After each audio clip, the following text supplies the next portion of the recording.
नमस्ते, प्रणाम दोस्तों। आज मैं आप सभी को बताऊंगी कि अस्थमा में कौन कौन से आसन किए जाते हैं। जो अस्थमा है वो श्वसन प्रणाली की एक बहुत ही जटिल समस्या है।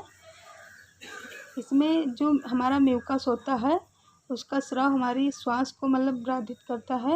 हमारी श्वास जो हम लेते हैं वो अच्छे तरीके से नहीं ले पाते हैं। हमारा दम फूलने लगता है और श्वास लेने में बहुत ज़्यादा तकलीफ़ होने लग जाती है और हमारा श्लेष्मा बहुत ज़्यादा गाढ़े रूप में खांसी के साथ बाहर आने लगता है। कभी कभी तो श्वास ही अवरुद्ध होता जान पड़ता है कि श्वास हम नहीं ले पा रहे हैं। तो आपको जो भी मैं आसन बताऊंगी उसे आप धीरे धीरे बहुत ही रिलैक्स होकर करना है, बहुत ही ज़्यादा रिलैक्स होकर करना है। और इसमें मुख्य रूप से इन रोगियों में के अंदर सांस लेने की दिक्कत होती है जो शरीर की प्राण ऊर्जा को कम कर देती है और व्यक्ति बहुत ही पतला दुर्बल होता जाता है। उससे जो योग कराते हैं उसमें प्राण ऊर्जा का संचार होने लगता है और अत्यधिक श्लेष्मा को बाहर निकालने का कार्य करने लगता है जो खांसी के द्वारा बाहर निकलता है। धीरे से दोनों हाथ को रख करके अपने फेस पे लगाएंगे और हथेली के अंदर ही आँख को खोल देंगे। सबसे पहले दोनों पैरों को आगे फैला लीजिए दंडासन में। दोनों हाथ की हथेलियां ज़मीन पर और उंगलियों को धीरे धीरे आगे पीछे करना है।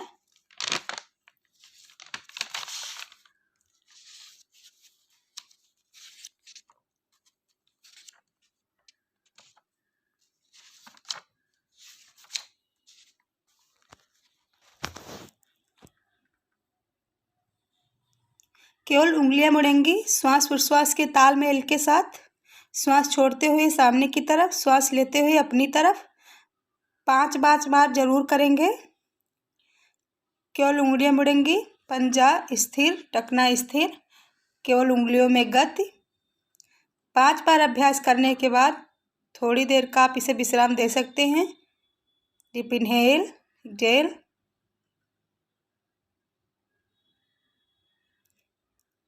अब गुल्फ नमन, दोनों पंजों को आगे पीछे करना है।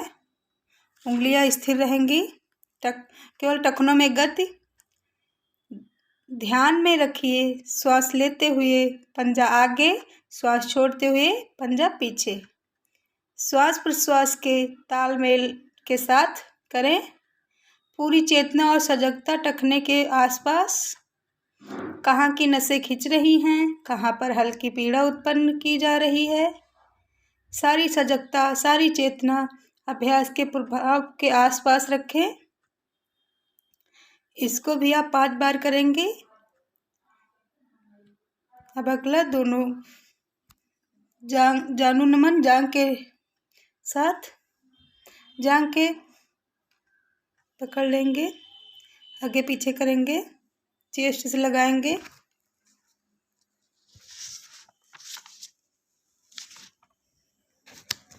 जानू चक्र, जांग के नीचे हाथों को कोहनी से फंसाइए। अब घुटने को गोल गोल घुमाना है। जितना बड़ा चक्र बना सकते हैं बनाने का प्रयास कीजिए। श्वास लेते हुए ऊपर, श्वास छोड़ते हुए नीचे। एक श्वास में 1 बार क्लॉकवाइज, एंटी क्लॉकवाइज 3 से 4 बार करें। अभ्यास के प्रभाव को महसूस कीजिए। जांघ की मांसपेशी पिंडली को मांसपेशियों में खिंचाव महसूस कीजिए। जोड़ों और टखने में हल्का दर्द महसूस कीजिए। रिलैक्स। अब जानू फलाकर्षण, घुटने की मांसपेशी को सिकोड़िए और छोड़िए। श्वास लेते हुए मांसपेशियों को अपनी तरफ खींचिए, थोड़ी देर रोकिए। श्वास छोड़ते हुए मांसपेशियों को ढीला कीजिए। 5 बार अपनी श्वास व समय के मुताबिक फिर थोड़ी देर का विश्राम। जानू फलक आकर्षण विशेष तौर से घुटने के दर्द के लिए असरकारक है। घुटने को दर्द को ठीक करता है। ये गठिया घुटने को बहुत ज़्यादा दर्द देता है। ऐसी स्थिति में यह अभ्यास काफ़ी लाभदायक है।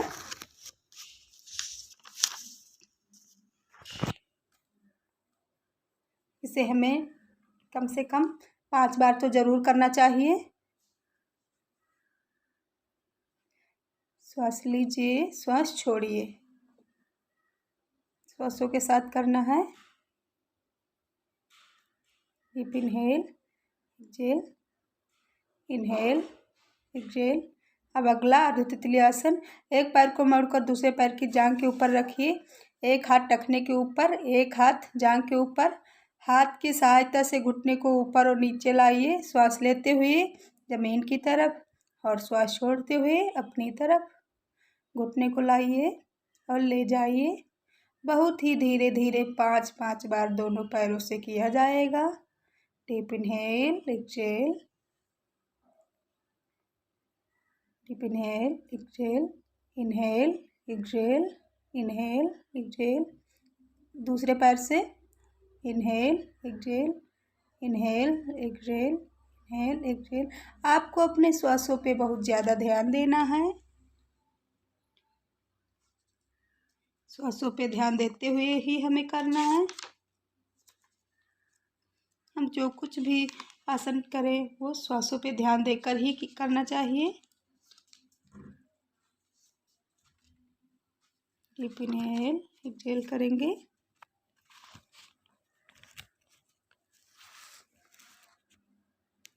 अब अगला पूर्ण तितली आसन। दोनों पैर के पंजों को आपस में मिलाइए।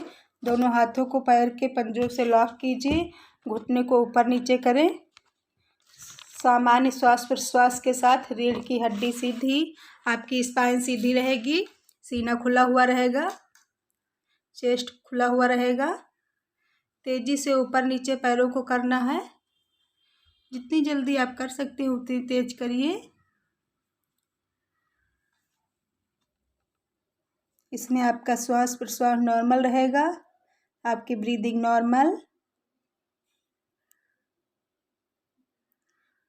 नॉर्मल रहेगी। अब अगला दोनों पैर को आगे फैला लीजिए।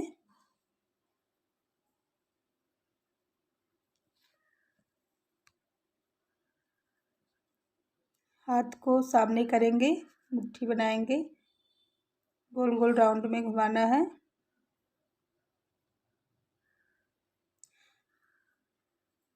हाथ को कंधे के सीध में ऊंचा उठाएंगे, कोहनी सीधी रहेगी। अंगूठे को अंदर रखते हुए मुट्ठी बांधिए। श्वास लेते हुए खोलिए, श्वास छोड़ते हुए बाहर।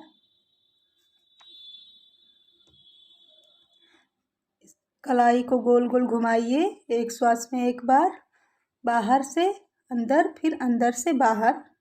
5-5 बार दोनों दिशाओं में। फिर थोड़ी देर का विश्राम। फिर अब अगला करेंगे मणिबंध नमन। हथेली को सीधा रखते हुए कलाई को ऊपर नीचे मोड़िए। श्वास लेते हुए ऊपर, श्वास की तरफ, छोड़ते हुए नीचे की तरफ। हथेली आपकी सीधी रहेगी। श्वास लेते हुए ऊपर की तरफ, श्वास छोड़ते हुए नीचे की तरफ। आपकी हथेली बिल्कुल सीधी।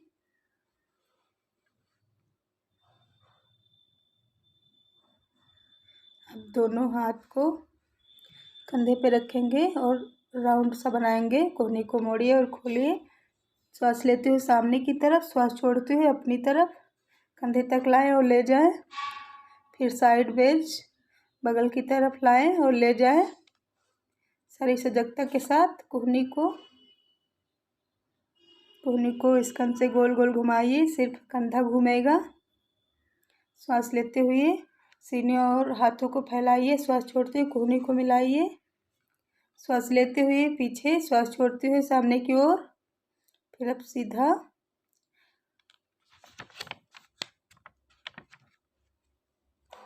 दोनों हाथ को बाहर की ओर खोलेंगे। डीप इनहेल, डीप एक्सहेल करेंगे। अब ऐसा करेंगे जैसे आप दीवार को धक्का दे रहे हैं, ऐसे राउंड में आपके पंजे बाहर की तरफ खुले हुए रहेंगे, अपोजिट डायरेक्शन में।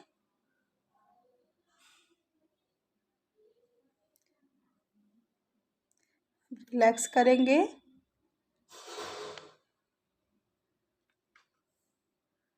ग्रीवा संचालन। सब श्वास लेते हुए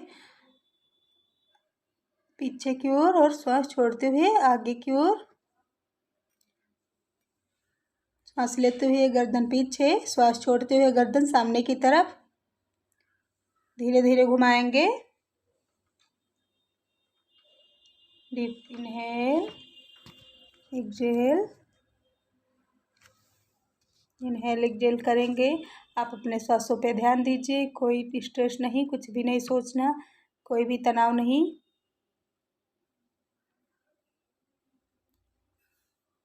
जो भी आपकी प्रॉब्लम हो बिल्कुल ठीक हो जाएगी। अब साइड में सबसे पहले राइट, फिर लेफ्ट,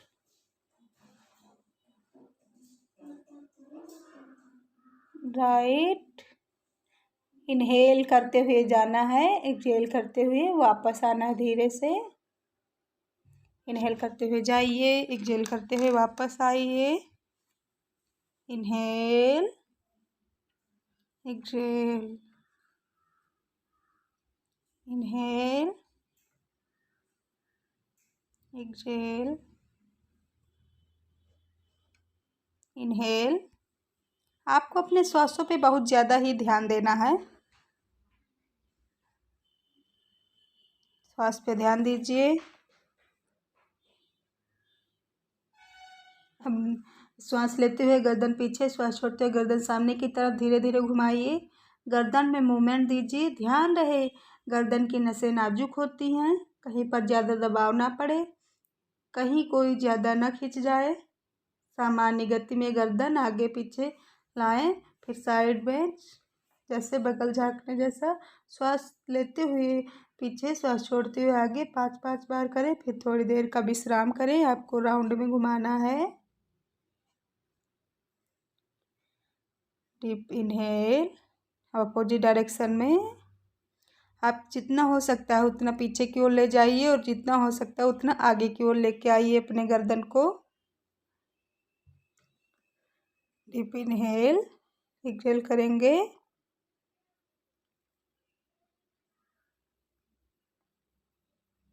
आप अपने श्वासों पे ध्यान दीजिए।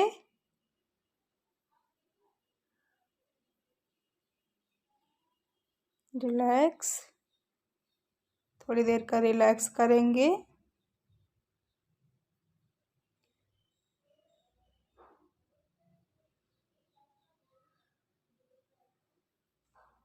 अब अगला हम करेंगे आसन। तो सबसे पहले हम करेंगे ताड़ासन। सबसे पहले सीधे घुटने के बल खड़े हो जाइए, पैर को, दोनों हाथ को नीचे।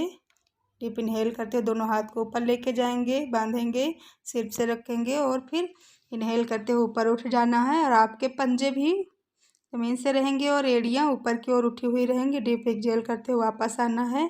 आपको ध्यान रहे कि जितनी देर तक आपका श्वास आपके बॉडी के अंदर रहेगा उतनी देर तक ही आपको ऊपर रहना है, फिर नीचे आ जाना है श्वास छोड़ते हुए।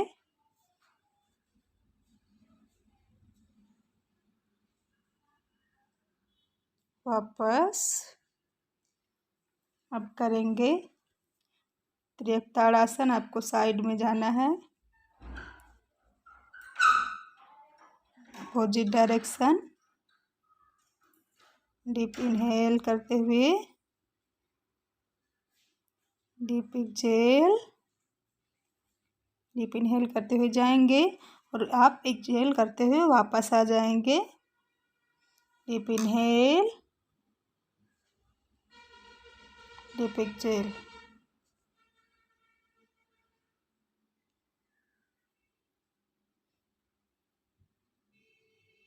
अब आपको कटी चक्रासन करना है। पीछे की ओर जाना है, पैरों में थोड़ा गैप और हाथ दोनों सामने की ओर खुले हुए, और आपको पीछे जाना है। अपने जिधर की साइड जाएंगे उधर से अपोजिट पैर के एड़ी को देखना है, पीछे से देखने की कोशिश करिए। इनहेल करते हुए पीछे जाना है, एक्सहेल करते हुए वापस आना है आपको।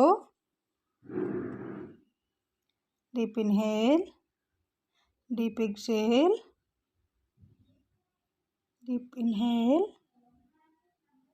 अब अगला आसन जिसका नाम है गोमुखासन। सबसे पहले आप पैर दंडासन में ले आइए सामने की ओर। अब एक पैर उठाते हुए दूसरे पैर के नीचे रखेंगे, पीछे की ओर मोड़ेंगे और आपको आपके जो पैर के घुटने वो दोनों बराबर में रहेंगे और जो पैर आपका ऊपर है वो वाला पैर पीछे ऊपर, जो पैर ऊपर है वो वाला हाथ भी ऊपर ही रहेगा और जो पैर नीचे है वो पीछे नीचे से लेके जाएंगे और पीछे से अपने हाथ के पंजे को एक दूसरे से पकड़ना है। डीप इनहेल करते हुए आप पीछे जाएंगे हाथ लेके और डीप एक्सहेल करते हुए वापस फिर से अपोजिट पैर अपोजिट हाथ। डीप इनहेल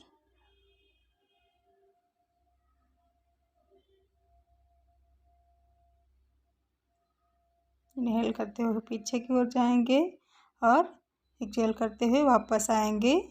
अब अगला, ध्यान रहे कि आपका दोनों घुटना एक सीध में होना चाहिए। जो पैर आपका ऊपर रहेगा वही वाला हाथ ऊपर जाएगा और जो वाला पैर नीचे रहेगा वही वाला पैर पीछे नीचे से जाएगा। अगले पैर से डीप इनहेल, इसमें हमारी आकृति गाय के समान हो जाती है, इसीलिए इसे गोमुख आसन बोलते हैं।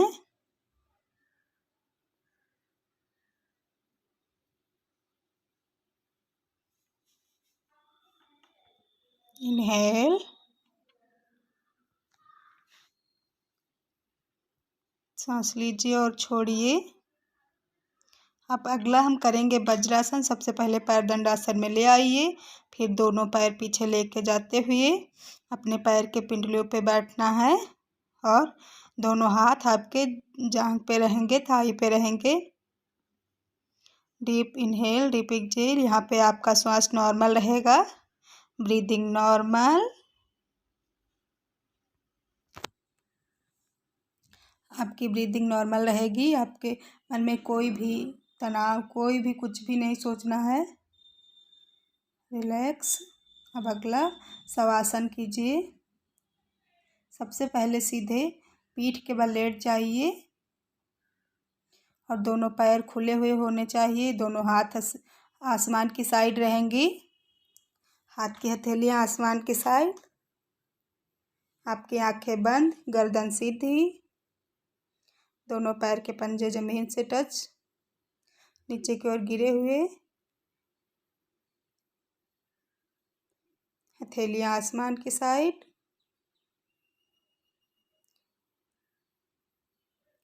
आपका जो हथेली है, आपका दोनों हाथ को रब करेंगे धीरे से, हथेली से को रब करेंगे, फिर फेस पे लगाएंगे और आंखें खोल देंगे धीरे से।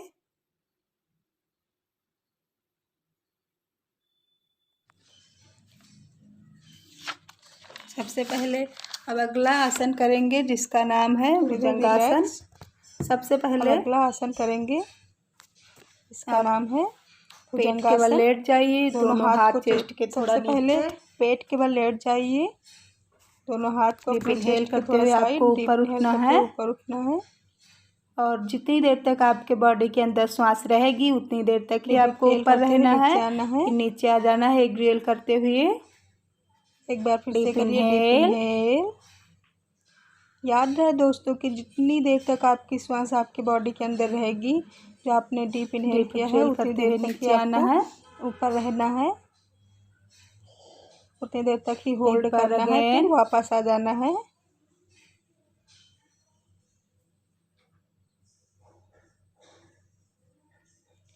नीचे वापस। एक बार फिर अगला स्टेप मार्जरी आसन। सबसे पहले वज्रासन में बैठ के आपको घुटने और आपके हाथ जमीन पर लगाएंगे आगे की ओर जाके। डीप इनहेल करते हुए अंदर की साइड, डीप एक्सहेल करते हुए बाहर की साइड करेंगे। Deep exhale, deep inhale, deep exhale करेंगे, डीप इनहेल करेंगे,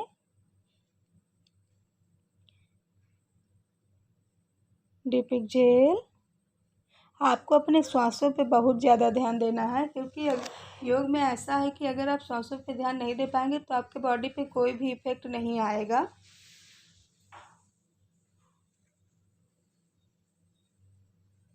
इनहेल एक्सहेल करना है।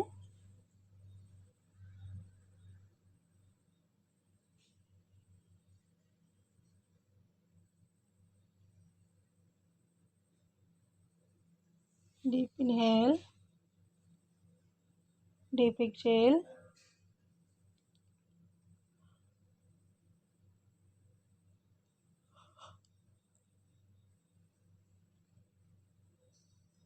डीप इनहेल एक्सहेल करते रहना आपको। आप जब ऊपर की साइड जाएंगे तो श्वास छोड़ेंगे, अंदर की ओर आएंगे तो श्वास लेंगे। जब आप अंदर की ओर आते हैं तो अपने नाभि को देखने की कोशिश करिए।